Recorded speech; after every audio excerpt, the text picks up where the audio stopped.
வணக்கம். செய்திச் சுருக்கம். சனாதன எதிர்ப்பு கூட்டத்தால் தேச பக்தர்களுக்கு ஆபத்து. மத்திய பிரதேச மாநிலம் பினா மாவட்டத்தில் நடந்த அரசு நிகழ்ச்சியில் பங்கேற்ற பிரதமர் மோடி தேச தலைவர்கள் போற்றிய பாரத கலாச்சாரத்தை எதிர்க்கட்சிகள் அழிக்க துடிப்பதாக பேசினார். மகாத்மா காந்தி சனாதன தர்மத்தின் மீது நம்பிக்கை கொண்டிருந்தார். அவரின் இறுதி மூச்சு பிரியும் நேரத்திலும் ராமனின் பெயரைத்தான் உச்சரித்தார். விவேகானந்தர், திலகர் போன்றோர் சனாதனத்தை போற்றினர். சுதந்திர போராட்டத்திற்கும் சனாதன தர்மத்தின் கலாச்சாரத்திற்கும் நெருங்கிய தொடர்பு இருந்தது. சனாதனத்தையும் தேசபக்தியையும் பிரித்து பார்க்க முடியாது. விநாயகர் சதுர்த்தி ஊர்வலத்தை பிரம்மாண்டமாக நடத்தி அதன் வாயிலாக நாட்டு மக்களிடம் சுதந்திர உணர்வை ஏற்படுத்தினார் திலகர். சுதந்திர போராட்டத்தில் ஈடுபட்டோர் மறுபிறப்பிலும் பாரத தாயின் மடியில் பிறக்க வேண்டும் என்றே கூறினர். வால்மீகி, சபரி போன்றவர்களையும் உள்ளடக்கியது சனாதனம்.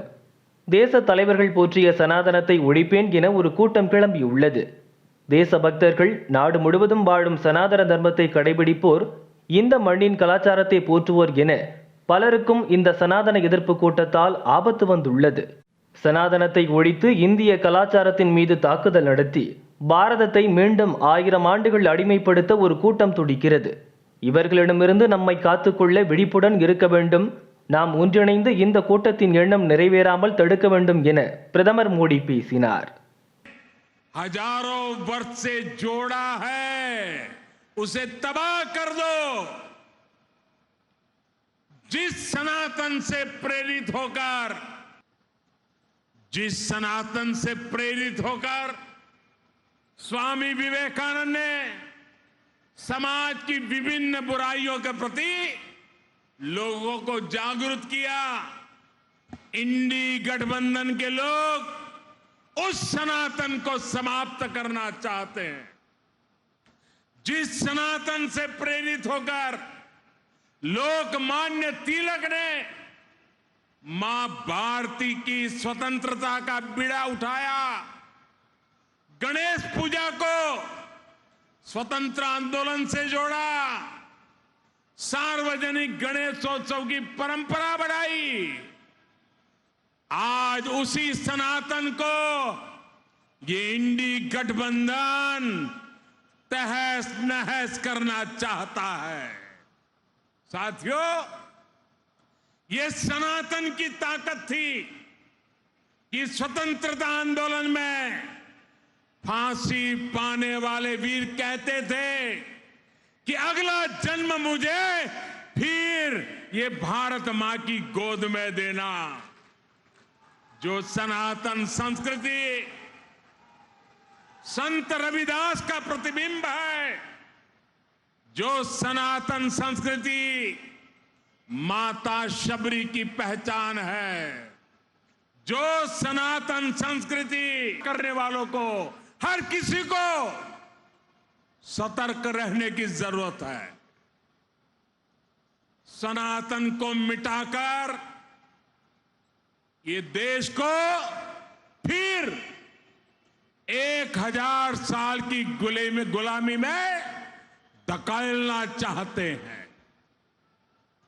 लेकिन हमें मिलकर ऐसी ताकतों को रोकना है.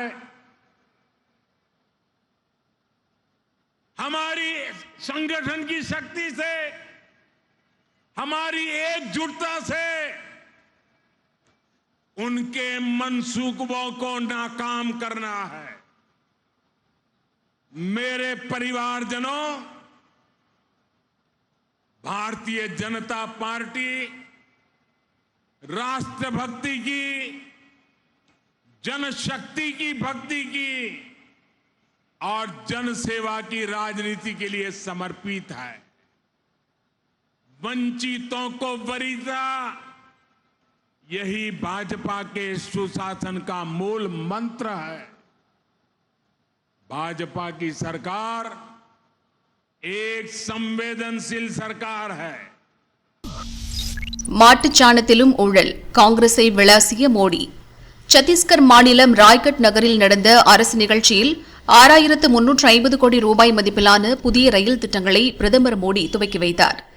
பல்வேறு நலத்திட்டங்களுக்கு அடிக்கல் நாட்டினார். பின் அங்கு நடந்த பாஜக பொதுக்கூட்டத்தில் பேசினார். G20 மாநாட்டை சிறப்பாக நடத்தி உலக அரங்கில் இந்தியா சாதித்துள்ளது. இதில் சத்தீஸ்கர் மக்களுக்கு முக்கிய பங்கு உள்ளது என்றார். சத்தீஸ்கர் வளர்ச்சிக்கு மத்திய அரசு நிதி ஒதுக்கினாலும் மாநிலத்தை ஆளும் காங்கிரஸ் அதை மக்களுக்காக பயன்படுத்துவது கிடையாது. முன்னாள் பிரதமர் இந்திரா காலம் தொட்டு 50 ஆண்டுகளாக வறுமையை ஒழிப்போம் என காங்கிரஸ் கூறி வருகிறது. இத்தனை ஆண்டுகள் ஆட்சி செய்த காங்கிரஸ் நாட்டுக்காக என்ன செய்தது? கடந்த 5 ஆண்டுகளாக மாநிலத்தை ஆளும் காங்கிரஸ் தலைவர்கள் வறுமையை ஒழித்தனரோ இல்லையோ தங்கள் சொந்த கஜானாவை நிரப்பிக் கொண்டனர். அனைத்து துறைகளிலும் ஊழல் மலிந்துவிட்டது. மாட்டுச்சாணத்தை கூட விட்டு வைக்காமல் அதிலும் ஊழல் செய்துள்ளனர் என மோடி பேசினார். जिन गरीबों, वंचितों, दलितों, पिछड़ों, आदिवासियों की आवाज दबी हुई थी, उनके सपनों को हमने संकल्पों में बदला है. और मुझे खुशी है कि G20 को सफल बनाने में छत्तीसगढ़ की जनता की भी सीधी भागीदारी रही है. कांग्रेस ने, यहां की सरकार ने छत्तीसगढ़ को बहुत पीछे पहुंचा दिया है. मेरे परिवारजनों, कांग्रेस जिस तरह घोटालों की राजनीति करती है, उसमें सिर्फ उसके नेताओं की तिजोरी भरती है.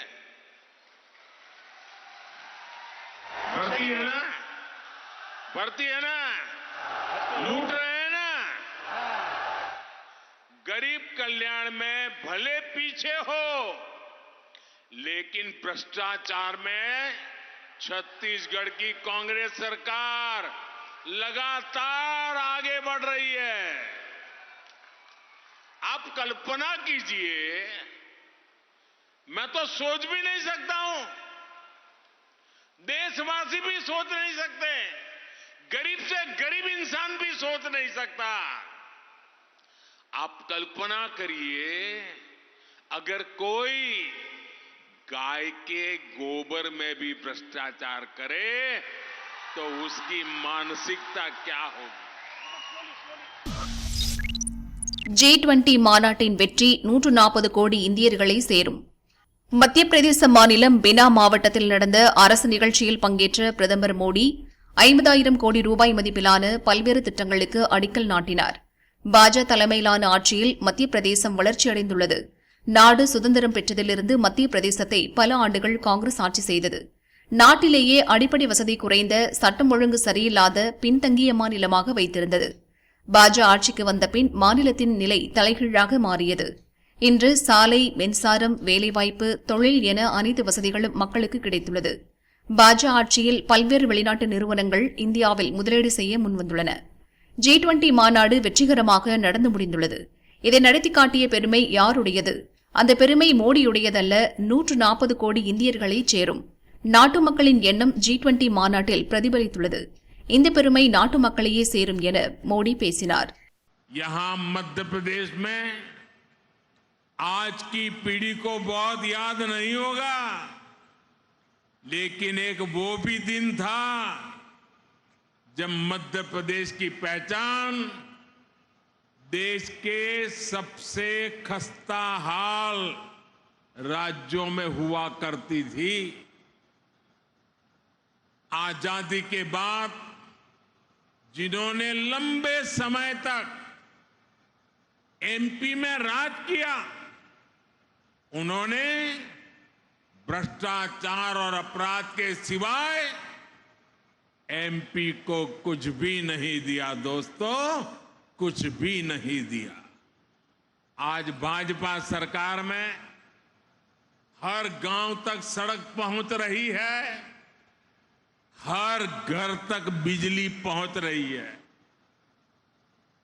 जब यहां कनेक्टिविटी सुधरी है तो उद्योग धंधों के लिए भी एक सानुकूल, पॉजिटिव माहौल बना है. G20 की सफलता से आपको गर्व हुआ या नहीं? ये मोदी ने नहीं, ये आप सबने किया है. ये आपका सामर्थ्य है 140 करोड़ भारतवासियों की सफलता है दोस्तों। இந்தியா வேகமா முன்னேறுது, பாகிஸ்தான் தோற்று போகுது. இந்தியாவில் முதல் முறையாக G20 மாநாடு டெல்லியில் கடந்த 9-10 தேதிகளில் நடந்தது. இந்தியாவின் தலைமையால் மாநாடு மிகப்பெரிய வெற்றியை பெற்றது. அதற்காக பிரதமர் மோடியை அமெரிக்கா, இங்கிலாந்து, கனடா, இத்தாலி என பல நாடுகளின் தலைவர்கள் பாராட்டி வருகின்றனர். அந்த வரிசையில் பாகிஸ்தான் மக்களும் சேர்ந்துள்ளனர். இந்தியாவையும் பிரதமர் மோடியையும் புகழ்கின்றனர். டாப் 20 நாடுகளின் தலைவர்கள் இந்தியாவுக்கு வந்ததால் அதற்கு பெருமை கிடைத்துள்ளது. அது இந்திய பொருளாதாரத்திற்கும் நல்லது என லாகூரில் வசிக்கும் பாகிஸ்தானியர் கூறினர். अमेरिकन सदर गया, सऊदी अरब का शहजादा गया और इस तरह दूसरे सरबराह मुल्क आए तो पहली दफ़ा बड़े अरसे बाद आते हैं, तो ये एक ऑनर होता है उस मुल्क के लिए, जिस मुल्क में पूरी दुनिया के जो 20 मुल्कों के जो टॉप 20 हैं वो लोग पहुंचते हैं और वो पहुंच के एक ऑनर तो होता है उसका। लेकिन देखिए बहरहाल मैंने जिस तरह कहा कि मईशत के ऊपर फ़र्क तो आता है, ज़ाहिर बात वो मैंने जैसा कि सौदे होते हैं तो उसका इंडिया को फ़ायदा तो होगा, ऐसा नहीं है कि नहीं उसको फ़ायदा होगा, इंडिया को बहुत फ़ायदा होगा और इसका फ़ायदा है उसको। மாநாட்டில் கலந்து கொண்ட சவுதி அரேபிய இளவரசர் பாகிஸ்தானுக்கு வருவார் என நினைத்தோம், வராதது வருத்தம்தான். இந்தியா வளர்ச்சி பாதையில் செல்கிறது என்பது புரிகிறது என இன்னொரு நபர் கூறினார். तो मीडिया में सामने आए हैं इस हवाले से, जो बहुत सारे बाहर से मौलवियों से भी शहजादा आए, सऊदी अरब का जो शहजादा है वो आए, बहुत सारे लोग ये भी एक्सपेक्ट कर रहे थे कि यहाँ जब वक्त पड़ेगा तो यहाँ भी आएंगे, जाहिर है वहाँ था प्रोग्राम तो उन्होंने तो वहाँ ही आना था। लेकिन मैं समझता हूँ कि पूरी दुनिया में जब इतनी बड़ी कॉन्फ्रेंसेस होती हैं जो माशी सतह पे हों तो वो तो जाहिर है पूरी दुनिया में उनका चीज़ें जो है ना लोग उसी अंदाज से देखते हैं कि ये आगे बढ़ रहे हैं लोग और उसमें काम कर रहे हैं। लेकिन इसके बावजूद मैं समझता हूँ कि पाकिस्तान भी जो मौजूदा बहरान से हम गुजर रहे हैं ये उसके लिए एक बहुत बड़ा चैलेंज बन जाएगा। வெளியுறவு கொள்கையில் பாகிஸ்தான் தோல்வியடைந்து விட்டது. நாட்டின் பாதுகாப்பு மோசமாகி விட்டதால் எங்களை உலகம் ஒதுக்கிவிட்டது என ஒருவர் வருத்தத்துடன் கூறினார். पाकिस्तान बदकिस्मती से यही हो रहा है। 73 ईयर्स 75 ईयर्स बोल रहे हैं आप, पाकिस्तान की जो हमारी फॉरेन पॉलिसी है वो उस पे जो है हम शायद नाकाम रहे हैं। इसी वजह से आपके पड़ोसी ममालिक में एक G20 की कॉन्फ्रेंस हो रही है जहाँ पे जो है तरक्की पजीर ममालिक हैं शिरकत कर रहे हैं, मगर पाकिस्तान को कान तक जूं तक जो है आवाम को पता नहीं है कि आपके पड़ोस में क्या हो रहा है। तो होना ये चाहिए था कि ये G20 की कॉन्फ्रेंस पाकिस्तान में होनी चाहिए थी, मगर ये इंडिया में हुई। उसकी भी यही वजूहत हैं कि हमारी जो फॉरेन पॉलिसी है और जो लॉ एंड ऑर्डर सिचुएशन है पाकिस्तान में, तो हम बहुत पीछे चले गए हैं। अभी लास्ट 10 सालों में, 10 भी नहीं कहूँगा, एक 5-6 सालों में हम पाकिस्तान जो है इकनॉमी में और सिक्योरिटी के हवाले से बहुत पीछे चले गए हैं। शायद हमें दुनिया ने जो है साइड लाइन पे लगा लिया है। G20 தலைவர்களுடன் மோடி சேர்ந்திருக்கும் படங்கள் மீடியாக்களில் வருவதால் இந்தியாவை பற்றிய நல்லெண்ணம் உலக மக்களிடம் உருவாகும் என இன்னொரு பாகிஸ்தான் குடிமகன் சொன்னார். आज हम अपनी इकॉनमी को डिफ़ॉल्ट होने से बचाने की कोशिश कर रहे हैं और इंडिया जो है वो वर्ल्ड के जो 20 बेहतरीन बड़ी क़ुव्वतें हैं उनके साथ खुशगपियों में मशरूफ़ है। तो मैं समझता हूँ इंडिया ने बहुत ही आला स्टेप लिया है ये वाला कि उनको ये होस्ट मिला है। बहुत ही अहम मौका था इंडियंस के लिए, सर फ़ख्र से बुलंद हुए होंगे उनके, और हमारे लिए ये हज़ीमत है कि हमने सारा कुछ होने के बावजूद वही कुदरती वसाइल जो इंडिया के पास हैं वही हमारे पास हैं, सेम डेमोग्राफी है, लेकिन आज हमारे हालात देख लें, इंडिया के देख लें। इंडिया की जो तस्वीरें आई हैं PM मोदी की मुख्तलिफ सरबराहान ममलिकत के साथ, वो इंडिया का जो पॉजिटिव चेहरा है वो दुनिया में दिखाने में बहुत बावर हुए हैं। वहाँ पे सारी दुनिया के जो बड़ी 20 पावरफुल कंट्री हैं उनके सारे ममालिक थे, तो ज़ाहिर है जहाँ पे 20 ममालिक के सरबराह होंगे दुनिया के सबसे बड़ी इकॉनमी के, तो सारी दुनिया की निगाहें भी वहाँ पे ही होंगी। तो इंडिया एक मार्केट है। आपने देखा कि सऊदीया के जो शहजादा हैं, वलीअहद हैं, वो हमारी तरफ नहीं आए, लेकिन वो इंडिया ज़रूर गए हैं उस समट में कॉन्फ्रेंस करने के लिए। पहले इतलात आ रही थी कि शायद वो इधर भी आएंगे, लेकिन वो इधर नहीं आए। इससे आपको समझ आनी चाहिए कि इंडिया कितना लोगों के लिए इम्पोर्टेंट हो गया है, ख़ास तौर पे G20 ममालिक का वहाँ पे होना और बांग्लादेश को वहाँ पे बुलाया जाना। एक मैं कहता हूँ चंबे की बात है पाकिस्तान को मदऊ भी नहीं किया गया, और जैसे बिलावल को वहाँ पे बुलाया गया था इससे पहले, तो उनके साथ जो किया गया और उनको दहशतगर्द तक कहा गया और पूरी दुनिया को पैगाम दिया गया। बेशक वो एक सफारती लैंग्वेज नहीं थी। ஆவின் நெய் வெண்ணெய் விலை மீண்டும் கிடுகிடு உயர்வு. நாங்கள் ஆட்சிக்கு வந்தால் ஆவின் பால் விலை லிட்டருக்கு 3 ரூபாய் குறைக்கப்படும் என திமுக தேர்தல் அறிக்கையில் கூறப்பட்டிருந்தது. அதன்படி ஆட்சிக்கு வந்ததும் நீலம், பச்சை, ஆரஞ்சு பால் விலை தலா 3 ரூபாய் குறைக்கப்பட்டது. அதன் பிறகு பால் கொள்முதல் விலை உயர்வை காரணமாக கூறி ஆவின் பால் மற்றும் பால் பொருட்களின் விலையை அவ்வப்போது அரசு உயர்த்தி வருகிறது. அந்த வரிசையில் இப்போது ஆவின் நெய் மற்றும் வெண்ணெய் விலையை உயர்த்தி திமுக அரசு உத்தரவிட்டுள்ளது. ஆவின் நெய் விலை 1 லிட்டருக்கு 70 ரூபாய் அதிகரித்துள்ளது. 500 கிராம் ஆவின் வெண்ணெய் விலை 15 ரூபாய் உயர்த்தப்பட்டுள்ளது. நெய் விலை உயர்வு விவரம் வருமாறு: 15 மில்லி பாக்கெட் விலை 14 15 ரூபாயாகவும், 100 மில்லி பாக்கெட் விலை 70 80 ரூபாயாகவும், 100 மில்லி பாட்டில் விலை 75 85 ரூபாயாகவும், 200 மில்லி பாட்டில் விலை 145 160 ரூபாயாகவும், 500 மில்லி பாட்டில் விலை 315 365 ரூபாயாகவும் உயர்த்தப்பட்டுள்ளது.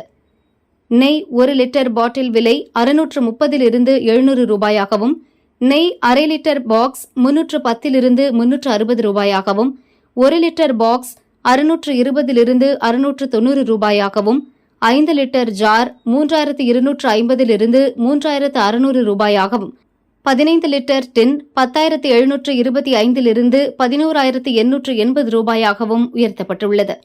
பிரீமியம் நெய் 500 மில்லி விலை 365 410 ரூபாயாகவும், பிரீமியம் நெய் 1 லிட்டர் விலை 680 760 ரூபாயாகவும் உயர்த்தப்பட்டுள்ளது.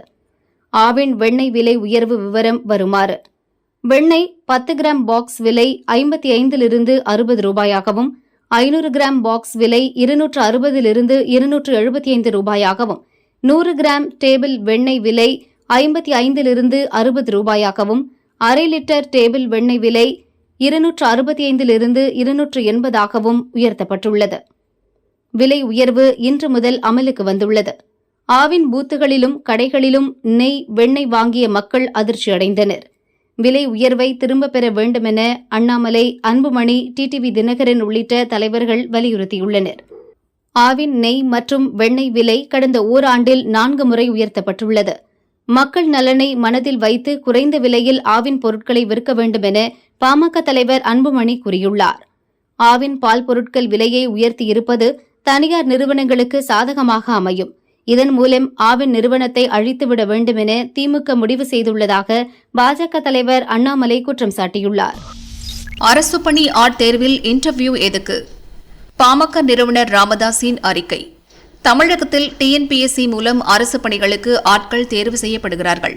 அதற்காக நடத்தப்படும் நேர்முக தேர்வால் தகுதியும் திறமையும் உள்ள பலரின் வாய்ப்புகள் பறிபோகிறது. அனைவருக்கும் சமநீதி, சமூக நீதி கிடைக்க நேர்முக தேர்வு பெரும் தடையாக இருக்கிறது. அந்த தடையை நீக்க வேண்டும். தமிழகத்தில் நடத்தப்படும் நேர்காணல்களில் பெருமளவு முறைகேடுகள் நடப்பதாக தொடர்ந்து புகார்கள் எழுகின்றன. ஆந்திராவில் அரசு பணிகளுக்கான நேர்காணல் ரத்து செய்யப்பட்டது போல் தமிழகத்திலும் ரத்து செய்ய வேண்டும். எழுத்துத் தேர்வில் தரவரிசை பட்டியல் தயாரித்து ஆட்களை தேர்வு செய்வது சரியானதாகவும் வெளிப்படைத்தன்மையுடனும் இருக்கும். முறைகேடுகளையும் தடுக்க முடியும் என்று ராமதாஸ் கூறியுள்ளார். ஆந்திர அரசியலில் திருப்பம், சிறையில் உதயமானது கூட்டணி. சந்திரபாபு நாயுடு 2014 முதல் 2019 வரை முதல்வராக இருந்தபோது வேலையில்லா இளைஞர்களுக்கு திறன் மேம்பாடு பயிற்சி வழங்கும் திட்டத்தை கொண்டு வந்தார். அதில் ஊழல் செய்ததாக ஆந்திர போலீசார் கடந்த ஞாயிறன்று சந்திரபாபுவை கைது செய்தனர். ராஜமுந்திரி சிறையில் அடைக்கப்பட்டுள்ள சந்திரபாபுவை ஜனசேனா கட்சி தலைவர் நடிகர் பவன் கல்யாண் சந்தித்து பேசினார். அப்போது சந்திரபாபு மகன் லோகேஷ், மைத்துனர் நடிகர் பாலகிருஷ்ணாவுடன் இருந்தனர். அதன் பிறகு பவன் கல்யாண் கூறுகையில், 14 ஆண்டு முதல்வராகவும் 15 ஆண்டு எதிர்க்கட்சி தலைவராகவும் இருந்த ஒரு மூத்த தலைவரை பொய் வழக்கில் ஜெகன்மோகன் கைது செய்துள்ளார் என குற்றம் சாட்டினார். 2024 நடக்கும் ஆந்திர சட்டசபை மற்றும் பார்லிமெண்ட் தேர்தலை தெலுங்கு தேசம் கட்சியும் ஜனசேனா கட்சியும் ஒருங்கிணைந்து சந்திக்கும். ஜெகன்மோகனின் அராஜக ஆட்சிக்கு முடிவு கட்டுவோம். ஜனசேனா கட்சி இப்போது பாஜக கூட்டணியில் இருக்கிறது. பாஜகவும் எங்களுடன் கைகோர்க்கும் என நம்புகிறோம் எனவும் பவன் கல்யாண் கூறினார். సైబరాబాద్ లాంటి ఒక సంపూర్ణమైన సిటీని, ఇంత లక్షలాది కోట్ల టర్న్ ఓవర్ ఉండగలిగే సిటీని నిర్మించిన వ్యక్తికి ఒక 317 కోట్లు ఒక స్కామ్ పెట్టి ఆయన మీద అభియోగం మోపి ఈ రోజున ఇలా జైల్లో కూర్చోబెట్టడం చాలా చాలా బాధాకరం. ఈ రోజున ఇంత అనుభవం ఉన్న వ్యక్తి బిల్ క్లింటన్ తీసుకొచ్చే బిల్ క్లింటన్ లాంటి వ్యక్తితో, బిల్ గేట్స్ లాంటి వ్యక్తులతో, ఇలాంటి అందరితో కలిసి ఒక సైబరాబాద్ ఒక సిటీకి రూపకల్పన చేసిన వ్యక్తి ఈ రోజున రాజమండ్రి సెంట్రల్ జైల్లో ఉండాలి. నిజంగా చాలా బాధపడాలి మనం. ఈ రోజు భేటీ, ఈ ములాఖత్ ఒక ఆంధ్రప్రదేశ్ కి చాలా కీలకమైంది. నేను ఇంతకాలం నేను చెప్తా ఉన్నాను, తెలుగుదేశం జనసేన కలిసి వెళ్తుందా లేదా అనేది నేను ఆలోచిస్తూనే ఉన్నాను ఇంతకాలం. నేను ఎన్డీఏలో ఉన్నాను. నేను కోరుకుంటుంది కూడా 2014లో ఈ వైసీపీ అరాచక పాలన నుంచి బయటపడాలంటే ఎన్డీఏగా పోటీ చేసిన తెలుగుదేశం పార్టీ, జనసేన, భారతీయ జనతా పార్టీ కలిసి వెళ్లాలని నా కోరిక. ఎందుకంటే స్థిరత్వం ఖచ్చితంగా ఇవ్వగలదు. అదేవిధంగా భాగంగా నేను పదే చెప్పుకుంటూ వచ్చాను కేంద్ర ప్రభుత్వానికి కూడా, కేంద్ర నాయకత్వానికి కూడా. వాళ్ళు ఏ నిర్ణయం తీసుకుంటారో నాకు తెలియదు. చాలా పాజిటివ్ నిర్ణయం తీసుకుంటారని నేను అనుకుంటా ఉన్నాను. సమిష్టిగా వీరి తాలూకు దౌర్జన్యాన్ని, వైసీపీ తాలూకు దౌర్జన్యాన్ని, అరాచకాన్ని, ఈ అడ్డగోలు దోపిడీని ఎదుర్కోవాలంటే విడివిడిగా పోటీ చేస్తే పని చేయదు. ఈ అరాచకం ఇంకో దశాబ్దంన్నర, 2 దశాబ్దాలు, కుదిరితే 2 దశాబ్దాలు కూడా కంటిన్యూ అవుతాయి. 2019 நடந்த ஆந்திர சட்டசபை தேர்தலில் மொத்தம் உள்ள 175 சீட்களில் 151 சீட்களை ஜெகன்மோகனின் ஒய்எஸ்ஆர் கட்சி வெற்றி பெற்றது. தெலுங்கு தேசம் கட்சி 23 இடங்களிலும் வெற்றி பெற்றன. பாஜக, ஜனசேனா கட்சி கூட்டணி அமைத்து போட்டியிட்டன. ஜனசேனா கட்சி ஒரு இடத்தில் வெற்றி பெற்றது. பாஜக எல்லா இடத்திலும் தோற்றது.